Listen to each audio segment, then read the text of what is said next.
You have arrived at the intersection, the place where faith, current events, and politics all come together. Sit back as Andrew Chavarrilla and leading conservatives take you on a journey that will educate, challenge, and inspire. The intersection starts now.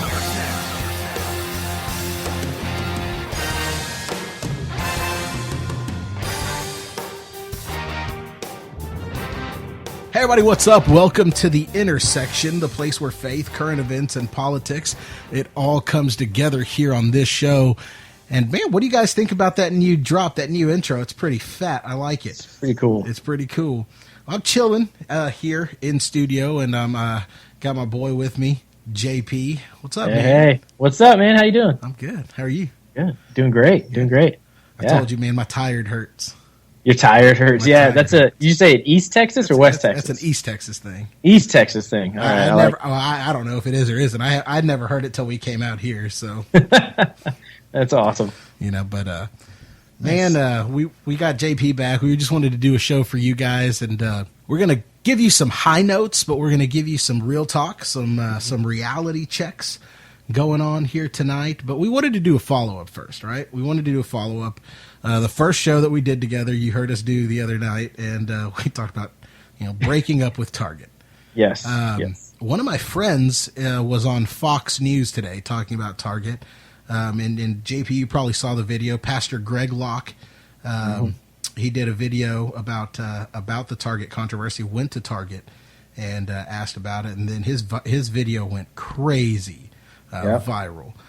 So he was on Fox this afternoon talking about it, and I thought, honestly, bro, after you wrote your little open letter and after we did our show, I was like, man, this is going to fizzle out within the next day, and that's going to be like old news. Because think about it. Like, we did we went through the red Starbucks cup thing. Right. And then that fizzled out really quick. Everybody's still at Starbucks. Mm-hmm. We did the Starbucks, even before the red Starbucks cup thing with the guns and same-sex marriage. Yeah. So we did that, and we did Target before. Because of the winter solstice Christmas stuff. And we did Target even before that when they came out as pro-LGBT. Yes, exactly. And all of these seemed to, like, they came up and then they fizzled out. They came up and then they fizzled out, and everybody just went about their way. I never quit shopping at Target when all of that stuff happened. I never quit drinking Starbucks when all that stuff happened. But I'm a coffee junkie. Now I proudly drink Death Wish coffee. For all of your coffee needs, visit deathwishcoffee.com. No, I'm kidding. They don't pay me to say that anymore. They used to pay me in coffee when they won their Super Bowl commercial. But World's Strongest Coffee, though, by the way, seriously, I have no problem plugging them. They're a small business out of Massachusetts. Really cool dudes. Awesome coffee. But you gotta like coffee to like their coffee. I'll be straight up with you. If you don't like coffee, their stuff's not for you. Coffee is good. Yeah. Straight black. So anyway, this hasn't faded out, and I don't think this is going away. It's picked up a little bit because I don't know if you saw, but Franklin Graham went ahead and supported the boycott as well. Yeah, just left Texas, by the way. He's in Oklahoma now. Yeah. But he supported the boycott, and then we have pastors doing videos, and they're going viral about this boycott. We have dads taking their daughters into Target and proving a point, and they're going viral. This isn't going away. And then we have the faith-based consumers. Yeah, tell me about that one. You told me a little bit about that. Yeah, so let me actually pull this up. I want to share with you the exact deets because they're rather important, because this is huge. This is huge. These people represent a ton of people. So it's the the FDC, the faith-driven consumers. They represent 41 million Americans that spend $2 trillion annually. They have recommended to their entire database to boycott Walmart over Target. So they're telling everybody to go to Walmart and buy. They became really recognized because they do what they call the Faith Equality Index. It's the FEI, and you can actually go to faitequalityindex.com and check that out. But they score more than 500 major brands for compatibility with faith-driven consumers community. And on yesterday, I guess this was, amid the growing consumer backlash over Target's Faith Equality Index score, they scored them a 39 out of 100. They announced to do their women's bathroom stuff like that. So they sent out a blast to their 41 million people who spend $2 trillion annually to engage in a national boycott of Walmart, an effort of choosing Target's arch rival Walmart, who Walmart only scores a 51 out of 100. They also promoted 9 alternative brands offering products in competition with Target. That's great. So this isn't going anywhere. No. I mean, what was it? 999, something crazy like that. 1,000 signed up on that boycott, and it's only growing. Well, I'm lucky. I don't have a Target really. I have to drive an hour to go to Target. So. Oh wow. I mean. Yeah. It's really easy to not go now. Yeah. I don't know if you've noticed a little bit, but there's been quite a few Christians that have come out and have said that those that are boycotting are wrong. They're, not being Christ-like. They're not loving, and it's just. I read somebody today. Somebody had posted about how they went to Target, they got the pillows they liked, and all these people that are boycotting Target are just stupid Christians, and these are coming from Christians, of course, that are posting this. Probably the same and that Christians we're not voting loving for Trump. Exactly. Well, that same person, that one of their relatives was like, what if you go into a restroom and there's somebody from the opposite sex in the restroom? You might have a good chance to witness to them while they're in there. Yeah, because I do that all the time. Yes, I always witness when I'm in the restroom. Yeah, I've got the urinal right next to me, bro. I witness to them by telling them they violated man code if there's an open urinal.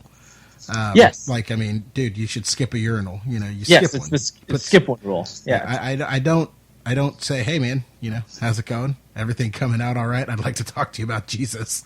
Jesus? Do you know Jesus? But, I mean, it's incredible to me that these Christians are saying, well, you're boycotting, and that's not Christ's love. Well, I'm sorry. Where does it say that being safety and protecting my family is not showing Christ's love? Because to me, the third book of opinions. Oh, that's what it is. The third book of opinions. I guess I didn't study that one. Yeah. It's the third book of opinions, because that's the only place that it talks about boycotting and capitalistic consumerism. Oh, wow. Yeah. I think, who was it? I don't know. Might have been one of the devil's angels that penned that account. Yes, I could see that one. Yes, that is a good point. But like, actually, he's old enough. I think Bernie Sanders wrote that one. Bernie Sanders did it. Yeah, that makes sense. Makes sense, right? All for socialism. Share everything. I like that. I think you're right. But no, in all seriousness, like, I don't know how I feel about that. Because here's the thing. I'm going to play a little bit of devil's advocate with you. Oh, yeah, go ahead. Because here's the thing. I have told people, and I have used the term, stupid. I've used the term uneducated. I've used the term not smart. So many things to talk about, just to bring it kind of to what we're going to talk about here in the next little segment, but to talk about, like, to Donald Trump. Yeah. I think it's a lack of knowledge, a lack of understanding, and a lack of intellect for a Christian to say it's cool to vote for Donald Trump. Yeah. So, I've been accused of doing that on some opinionated stuff, I guess. But here's the thing. I'm gonna agree with the faith-driven consumer community and say, and this is the beauty of capitalism. I'm going to say that I don't have to do business with Target if I don't want to, because they don't meet my values. Now, I would also say that even if they don't have my core values, the beauty of capitalism is I'm not paying Target to have my values. I'm paying them for a product. So that's capitalism. But at the same time, capitalism also says, if I disagree with you as a company, I don't have to do business with you. Yeah. And if it's something, and I said this on last week's show, just kind of off the cuff, if it's something that truly violates where I believe we should be as a nation that trusts in God. I want to prove a point, and I don't want you doing business. Right. So that's where boycott comes in. What do you think? I mean, obviously you're the one that's seeing it on your feed more. I've seen a little bit of it, but not too terribly much. What are your thoughts? Well, somebody just posted. It's. I mean, I agree with you. Somebody posted this article from ChristianityToday.com, and it says Christians can hold their bladders and still shop at Target.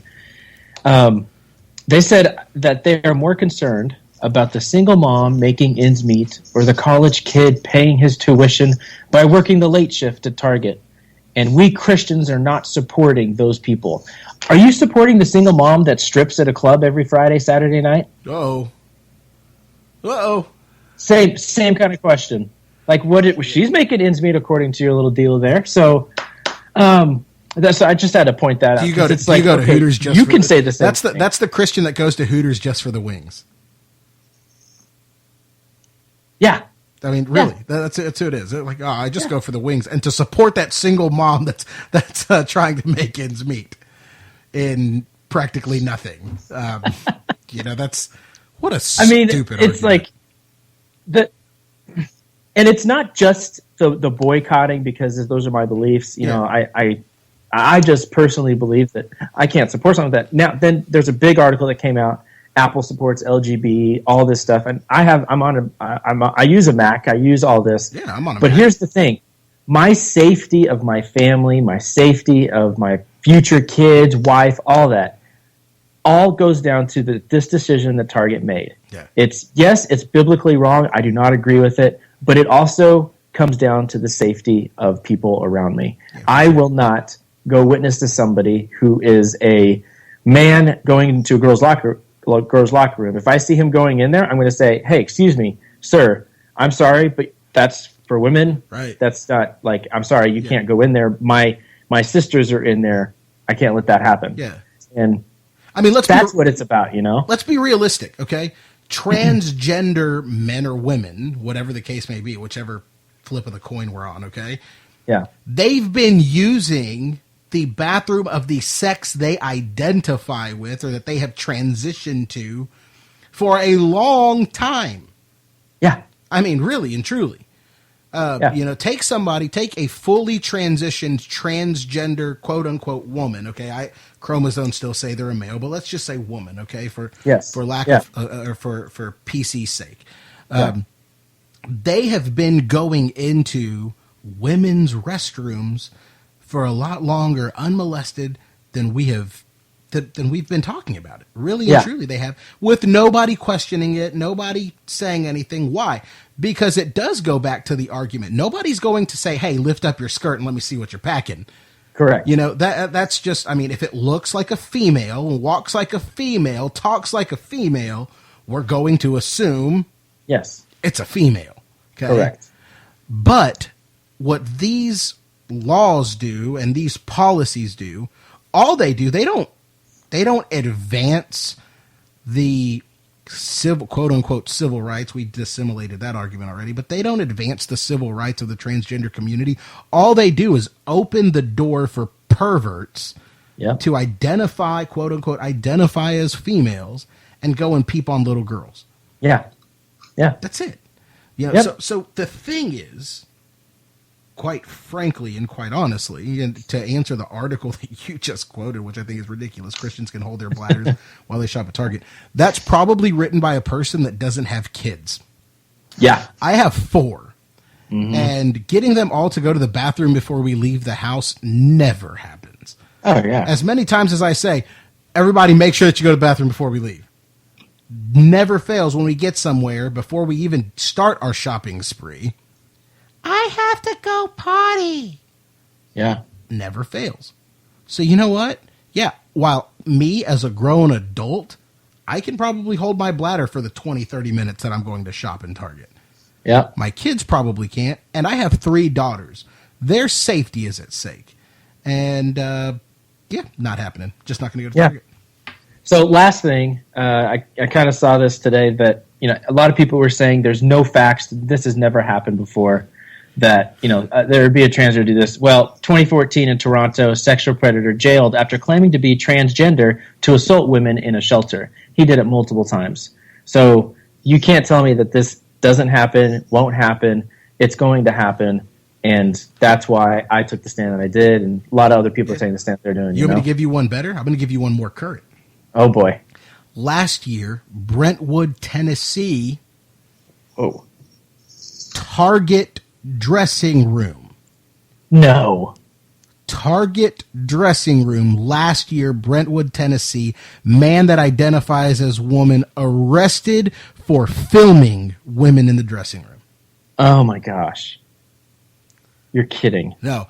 I had read the article and somebody had posted it, so I made the mistake, and it was an honest mistake. Somebody had posted it on my feed and said, wow, that didn't take long. I watched the news story, the video that's included on the story, and I posted it really quick, like, that didn't take long, blah, blah, blah, like it was a current story. It wasn't. That was my bad for posting it as such. But what makes it even more relevant, in my opinion, is that this was last year in Target. Yeah. Wow. So there you go. Well, kind of I don't know. It's just crazy to me. So that's where it comes kind of full circle to what we're going to talk about next with the election. We have to, I hear the argument that I hear a lot right now is, well, we got to play to win. And that's why Trump is the ticket. We're playing to win. Okay. First of all, what polls are you looking at? Because Trump doesn't win. Right. Okay. So I don't know what you're looking at, but here's the thing, even more than winning, and this has always been more than winning to me, it always has, always will be, we have to stick to our principles. We live in a day and an age right now where our principles are about to be checked. Are we going to vote for our principles or not? Yeah. Now, Donald Trump's already came out in favor of Target's decision. Yep. I know where he stands. Yep. I know where Ted Cruz stands. Yep. But you're talking about a father with 2 little girls. Okay. So anyway, principles are principles. I know who stands on theirs, but that's not the news anymore. Let's not talk about that. I think we've hashed that out enough. And again, I'd encourage you to just kind of go check out the faith-driven consumer website and look at their scorecard, see what you think, and sign the boycott thing if you're up to it, whatever the case may be. But when it comes to the presidentials right now, breaking news of today, Carly Fiorina has been announced as the vice presidential nominee by Ted Cruz. Not nominee, but vice presidential running mate for the Ted Cruz ticket. What do you think, man? I think it's a smart choice. I like Ted. I think it was a little desperate because honestly, I was kind of hoping he was going to choose Rubio personally, but Rubio I think flip-flopped though. Yeah, he did, and I think that's why he was just like, yeah, I can't do it. Ted was like, I think Carly's a better choice. And every time I started a debate, I was like, Carly knows her stuff. She knows it. She knows down to the military. Like she's really smart, really a smart woman, great CEO. I think the speech was pretty kind of embarrassing for her first one, only because she started singing about Ted Cruz's daughters. Yeah. And it's like broke Twitter. Yeah, it broke Twitter quite a bit. And I'm pretty sure SNL is working on a clip already. But she ended it really strong, just giving down all the facts about why she's with Ted, why Ted's running, why she's running. And I think it was a smart move. What do you think? I think it's a smart move. I think, to answer the question that some have raised on social media, do we really know Carly? I think we vetted Carly very well early on in the presidentials. I think the dirt, if we can call it dirt, did come out, with her, with some of the CEO stuff, with the companies that she had managed before, failing a little bit to some degree, like HP and Compaq. But at the same time, I mean, when we put apples to apples, Donald Trump's filed for bankruptcy multiple times. Yeah. So from a business standpoint, I think it's a wash. And I know Ted personally. He's a friend, and I know that he and his campaign vetted Carly well before they announced her as a running mate. So I'm confident in the decision that was made. Would I have liked to see somebody different? Maybe. But Carly was hot when she was on the campaign trail, man. She Yeah. did well. You know, when like you said, when it came time to debate, she knew her stuff. She was poised. She was presidential in many respects. I gave her the hand up in some of the debates. You know, so I'm anxious to see what she does. Yeah, me too. I think. I think it comes down to Indiana. Yeah, well, you know, Buck Sexton posted on Facebook earlier today. He said, many Cruz supporters are panicking after that loss. We knew we were going to lose. Don't panic. If we lose Indiana, panic. Yeah, he's got a great point. Not gonna lie. I think you're right, though. I think it's going to come down to Indiana. Do you think? Here's a speculative question. Do you think Trump announces a vice presidential running mate before Indiana? So I think the candidate that we saw today in Trump, when he used the teleprompter, he was very calm. He was very straightforward. He tried to act very presidential. I believe that candidate would probably wait a week or two. Yeah.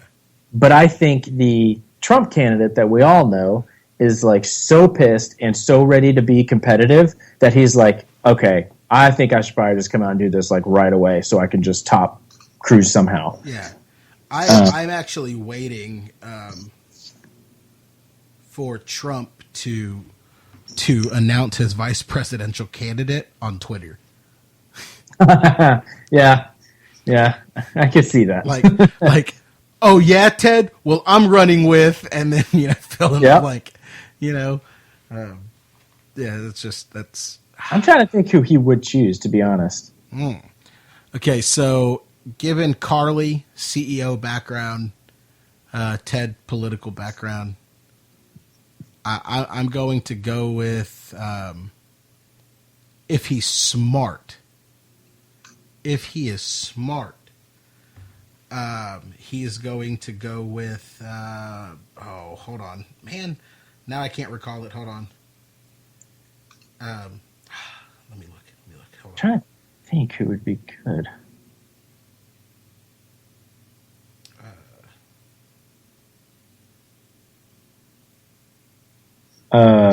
Sorry. Here it is. There it was. I was like, Arizona's not it. New Mexico. The governor of New Mexico, Susana Martinez. Oh yeah. If he's smart, that's who he goes with because he needs a governor to back him from a political standpoint, and Okay, I hope nobody from the Trump campaign listens to this podcast. Yeah, because. Here's the thing. Here's what it does with the voters. It reinforces the original rhetoric that he ran on border security. Yeah. Yep. So that's a good point. That's if I'm the Trump campaign, that's who I'm looking at. I'm not looking at Kasich. I'm not looking at anybody that's currently that was currently in the field. That's who I would look at. That would be my bet. Yeah, no, that's really good. I don't know if you saw any of Trump's speech today, but he did well. I mean, I saw it. For speech wise, I don't know if you also saw. Ann Coulter tweeted, "Greatest foreign policy speech since Washington's farewell address." No, I did not. I mean, are you kidding me?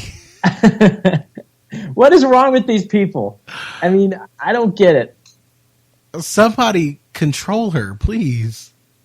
Newt Gingrich, this was a serious foreign policy speech by Trump. It is worth reading and thinking about. It will be ridiculed by Washington elites. Like you? Oh, wow. Laura Ingram, America again. Today we heard one of the most consequential foreign policy speeches since 1981. Oh, my gosh. Wow. What is wrong with people? I just don't understand. I don't get it. I don't get it. I don't get the hype, bro. But, it is what it is. Yeah. I've said before, and I actually just said this. I was on the Ed Dean show today. Nice. And I said this on his show because he kind of put me on the spot. He said a lot of pastors have taken and preachers have taken the never Trump vow. Are you one of those guys? And I said, yeah. I'm definitely never Trump for multiple reasons. Multiple reasons. But I did say, if Trump is the nominee, let the people vote. I'm not going to vote for Trump.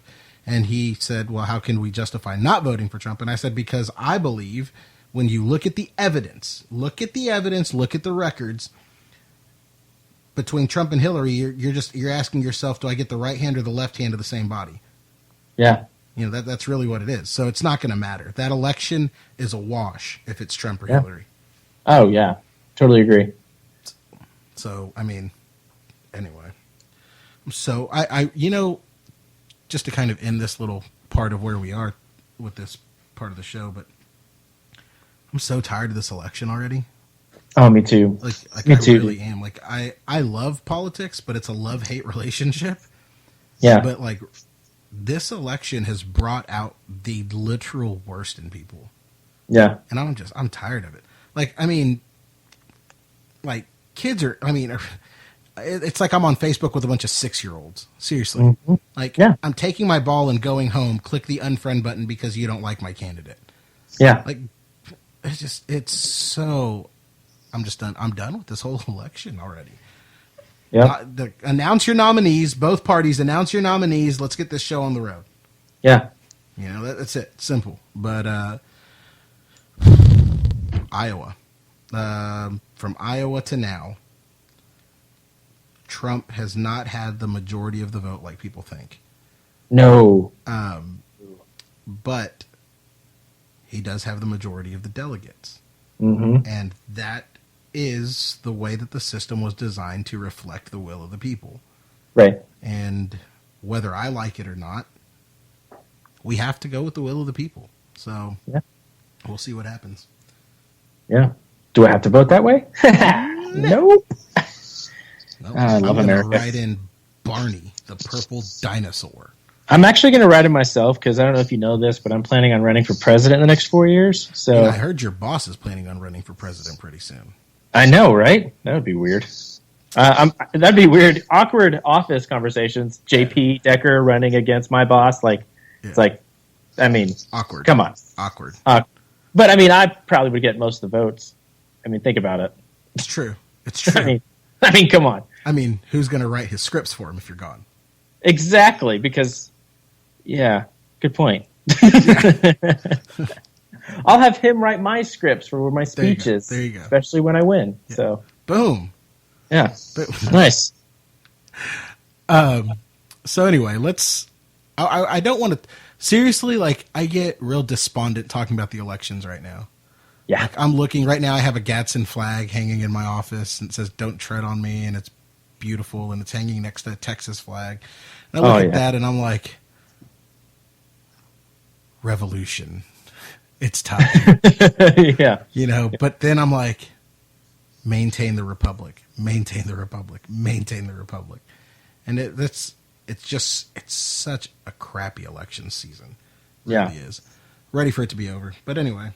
Me too. Sometimes you need a break from it. Yeah. Yeah. Good luck for you. But about that. About that. But here's the thing, bro. There's still good in the world. Yeah. There's still good in the world. Whether we can get consumed in it. We're both in it all the time. We're both looking at it constantly. And it's easy to get consumed and not see the good in the world. Yeah. But now we have a guy that's a businessman. Billion-dollar businessman running for office, potentially could be the nominee for the Republican Party. Okay. We have a successful businesswoman that has been announced as the vice presidential candidate for the Cruz campaign. Mm-hmm. So much success to go around, but not all business people aspire for selfish gain and power. Right. You sent me a story earlier about the CEO of, by the way, you probably didn't know this, of my favorite brand of Greek yogurt. Is it your favorite? One of them. There's a new one out that comes in, it's called Noosa. Have you had Noosa Greek yogurt? No, I have not. It's so good. They only sell it at Kroger. It's the only place that I have found it. Really good. But if I can't find that, Chobani is one of my favorite Greek yogurts. It's good. It's good. It is good. It's good. And but their CEO is making some news, Yeah. And share with our listeners the story that you found. I thought this was probably. I used this, by the way, for those of you listening. I used this tonight in my Bible class lesson. It was that good.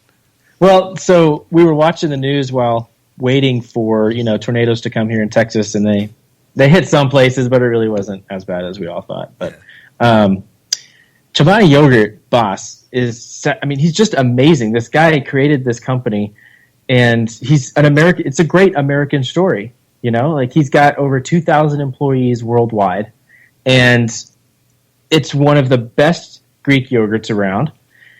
Well, what he did was he wanted to share something with all of his employees, and so he gathered, as many as he could in together, and he just announced this to them that he wants to give, and he did do it. He had all the paperwork, everything, and handed it out just to each one, like himself. He didn't have somebody else do it. He handed it out to them, and he gave them 10% of his shares to all his workers, so 10% each. Isn't that just incredible? That is absolutely incredible. $1 billion company. A lot of those people became millionaires overnight because once they go public, they will become millionaires, some possibly billionaires overnight. It just all depends on what happens. Yeah. But it just shows that and he said it, he's like, this isn't a gift, this is a partnership. We are partners in this company. And there are people there from the beginning, and they said, what a blessing it was to see this company do something amazing, like give back to us for all the hard work we did. And how amazing is that, dude? To know, it's just such a breath of fresh air to hear that somebody who is a billionaire is willing to just give back to people and not give back to expect something in return. Yeah. What's so cool about his story, though, what I found fascinating, and it's something that, we've all been connected at. You and I have been connected. It's how I've been connected with your boss before and doing stuff, is he is a Kurdish refugee. Yeah. We just, I know that I put my money where my mouth was and gave a chunk to Mercury One because we were, that's right, rescuing Christian refugees. Yeah. And people said it was crazy, shouldn't be doing stuff like that, blah, blah, blah. But here's the thing. This guy is a refugee, and because the UN can only rehouse less than 1% of the Christian refugees that are in harm's way, he decided that a lot of the people that he would hire in his factory were going to be refugees. And that's who he hired. And a lot of those refugees, like you said, just became overnight millionaires. How stinking cool is that? But what fascinated me the most is this man's heart, okay? Not only does he give 10% of his company to all of those full-time employees, he is committed to giving over half of his earnings from the company back to rescuing refugees. Oh, that's incredible. Incredible. I mean, I'd like to think that if I ever became a billionaire, I would do that. Yeah. But to know that this man has already purposed in his heart, he's already given over $2 million just this year in rescuing refugees. It's amazing. What an example of someone who didn't let fame and fortune get to his head. Yeah. He got to that point to where he could have fame and fortune, and he said, I'm going to give back, and I'm going to help those, not just from my past, but other people. All these people that I've hired, they are the ones that made my company what it is, Mm-hmm. So how awesome is that? Just so encouraging. So cool. Someone that people could actually look up to and say, you know what, that is a good leader. Yeah. That's how you lead a company, Yeah. I don't know how he is everyday life.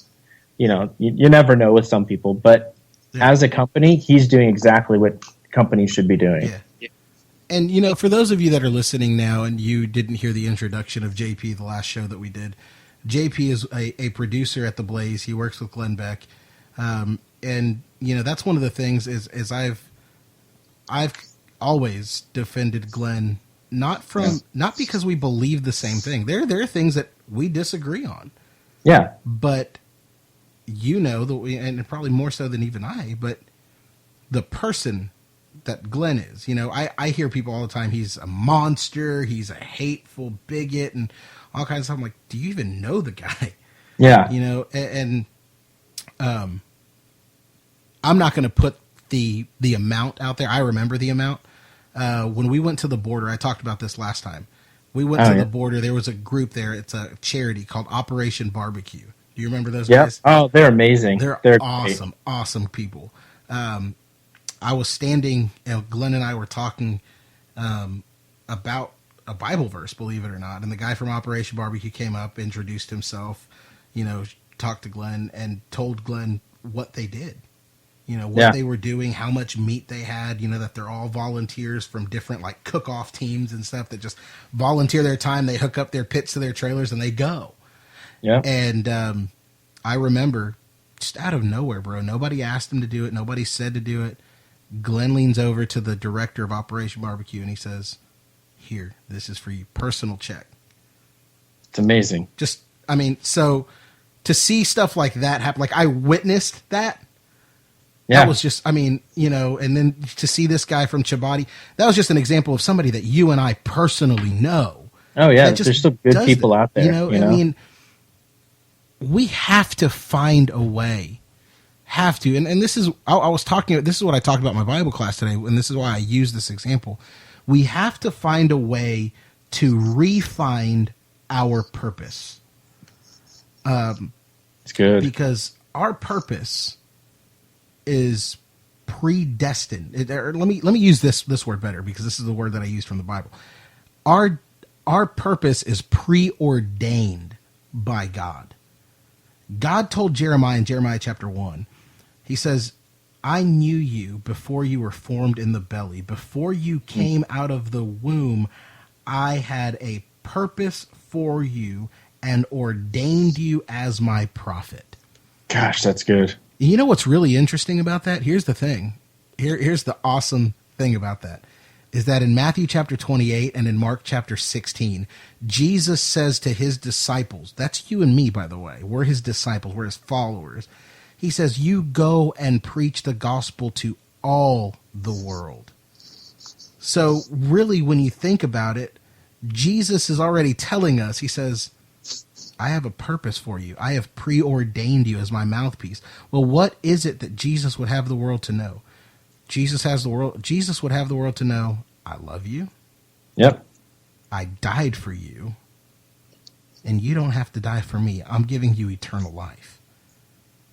That's our purpose. Dude, you can do that if you have $1 in your bank account or $1 billion in your bank account. I can show man, I remember a time, I straight up, bro, when I first got married, I had a truck, I had a 2006 Harley Davidson, and I had a guitar collection. That's what I had when I got married. Didn't have furniture or anything, okay? Yeah. When I got married, I didn't even have a down payment. I was a soldier. I was in the military. I didn't have any money. I blew all my money on stuff that I have nothing to show for it now. But Yeah. I didn't even have money for a down payment on an apartment. Wow. I had to sell my Harley. Then as my wife and I are learning how to be adults, okay? Like, I was already an adult. I'd fought for my country. I'm a combat veteran, right? But I was living in a barracks. If I ran out of money, I had a defect. I had a chow hall right up the street that I could walk to and get my food. I didn't have to worry about a roof over my head or anything. I'm learning how to be an adult now, right? Yeah. I remember, like, seriously going, I'm not even joking, this is a true story, going to the pawn shop down the street from our apartments, walking there with 2 guitars and pawning my guitars just to put gas in our cars. Wow. Like, but here's the thing, and I could have called mom, I could have called my dad and said, "Hey, I need money," but I had to learn how to be an adult on my own. And the thing is that, and where I'm going with this is, what God is asking, or what I view God now asked me in that situation, and what I learned from those situations was God basically telling me, "Are you going to be faithful to me with little? Yeah. If you can show me that you can be faithful to me with little, I know you'll be faithful to me with much." Yep. And, here I am 9 years later. Still married to my amazing wife. We have 4 kids now. And you know what? We're not living paycheck to paycheck. Thank God that we're not. But, you know, we are living a life that is faithful to God and listening to his voice and doing his will. Amen. And that's, you know, so if you're listening to our show tonight and you're struggling right now, maybe financially, I don't care what it is. Maybe you got $1 in the bank account. Maybe you have negative amounts of money in the bank account. I've been there too. God says you have a purpose. Doesn't matter how much money you make. Yeah. I mean, dude, how many of those factory workers that walked into Chobani that morning were worried about their house payment and their car payment, you know, worried about maybe tuition for one of their children, freaking out about those things, and they're going in there to work their hands to the bone in a factory job environment, not expecting anything except to clock the hours that they've been given. Yep. And they go in there and God says, you were faithful to me with this much. Now I want you to be faithful to me with much. Yeah. Yeah. How awesome, man. That's incredible. Let me share a quick story of kind of when I came to Texas. Yeah. Kind of fits with you. I came down from Oklahoma. I had nothing. God just opened up a lot of doors. I know, right? We were sooner. Anyways, came down, didn't have anything, lived with some friends for about 2 months. I was driving my 98 Grand Am. I was an intern with Glenn and the Blaze, and it was an unpaid internship. So I literally was just living off of what I had left from the Y, because I was working at the Y for a while. And there was this one day that I'll never forget. It just really kind of put things into perspective. I was driving home. It was a really rough day at work. I mean, when you're in TV, if you're listening to this, you understand TV. TV is a tough industry to work in, and this was one of those really tough days. And I'm driving home. It's about 115 degrees outside, mid-August in Texas, and I'm driving my 98 Grand Am with no air conditioning, and it starts to heat up on the freeway in Dallas, and I'm living an hour away. So with traffic, it's about 2.5 hours away. It's crazy. And I was like, oh my gosh, okay, it's so hot out. I'm sweating. It's just, I haven't really eaten all day. I haven't really had anything to do. I have to pull over. My car's heating up. So I pull over into a Panera, and I just sit down and I watch Netflix.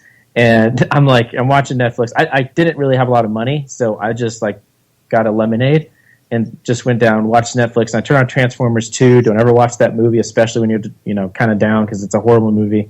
Anyways, I was watching it, and God was like, what are you doing?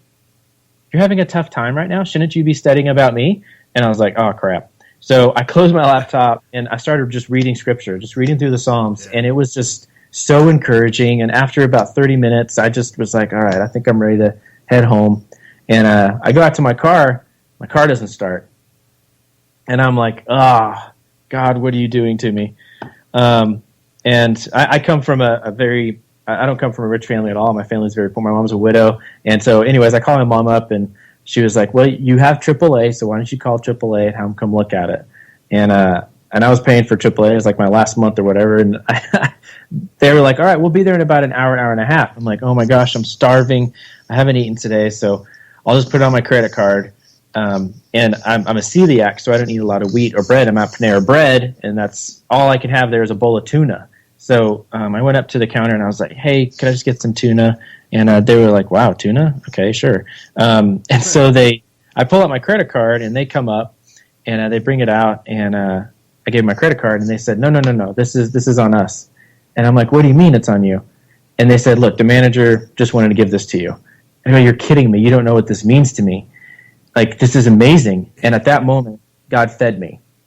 So now I'm just so thirsty. And so anyways, I went and found the manager, and the manager was like, hey, yeah, I just heard you on the phone. I just wanted to bless you with that. I was like, thank you so much. And so I was thirsty, and I was like, I'm not going back to the counter because that would be embarrassing. And I don't really want to get water because it's just like, I'm just so tired right now. So anyways, I ate my tuna. I started to walk out the door. AAA showed up, and they come with a cold bottle of water, and they hand it to me. And I'm like, what's this? They say, we do this for every customer. It's a water for you.